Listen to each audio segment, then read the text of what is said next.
We're just at the inner perimeter at Porte de Vincennes, and we just had 5 explosions coming from the direction of the supermarket in the last minute. And then the sirens started wailing in this part of Paris that we're in. But so far, we've not heard any gunfire, just 5 loud explosions.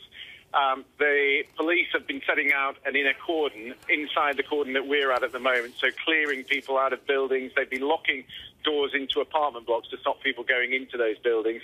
And one apartment block that we were adjacent to, which overlooks the supermarket, seemed to be occupied by police. They were taking commanders in there to overlook the supermarket, and perhaps taking up a command position within inside it. But as I say, we've not heard at the moment any gunfire. All we've heard is 5 explosions.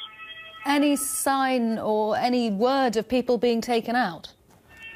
No, none whatsoever at the moment. We've spoken to people locally who heard the gunfire earlier today, just around lunchtime, and they tell us that there are more than 2 people killed, but we don't have any confirmation of that from the Interior Ministry. And obviously there are hostages inside that building, at least 5 hostages inside. So at the moment we don't know very much about what's going on inside the supermarket, aside from the fact that there does seem to be contact with the police and the gunman. When he arrived on the scene after the initial shooting, he told the police, "You know who I am." And there seems to be some suggestion, it's been reported, but again not confirmed, that he was saying he wouldn't come out, he wouldn't release the hostages until the situation in Damartin was resolved and the 2 men there were allowed to go free.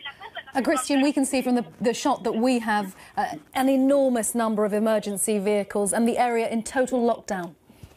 Yeah, completely. I've never seen so many police vans. The CRS, the riot police from the City of Paris are here in force. I'm looking at probably 20 armed policemen in front of me who are manning this checkpoint where we are at the moment. Beyond this cordon where we are, there is another inner cordon, and that's the area that they've been moving people out of in the course of the last 10 or 15 minutes. And we were also told by someone who'd spoken to a police officer that they were trying to cut down communications, so telecommunications in that area, in case the gunman was trying to make contact with someone outside. So at the moment, it's a very confused picture. And probably 2 or 3 minutes ago, since we heard those 5 explosions, but no sound of any gunfire.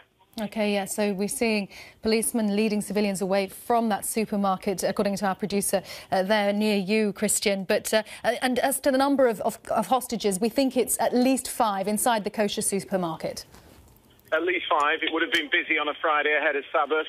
They were going in for their weekend shopping. It's an area, it's a corner building, and it's on the outskirts, the outer perimeter of a Jewish quarter, which sits alongside a Muslim quarter.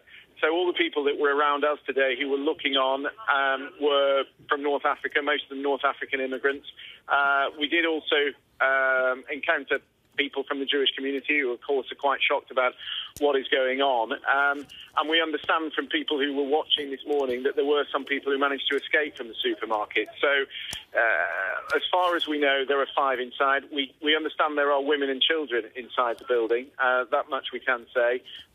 But we don't know how many people have been injured or indeed the number of deaths.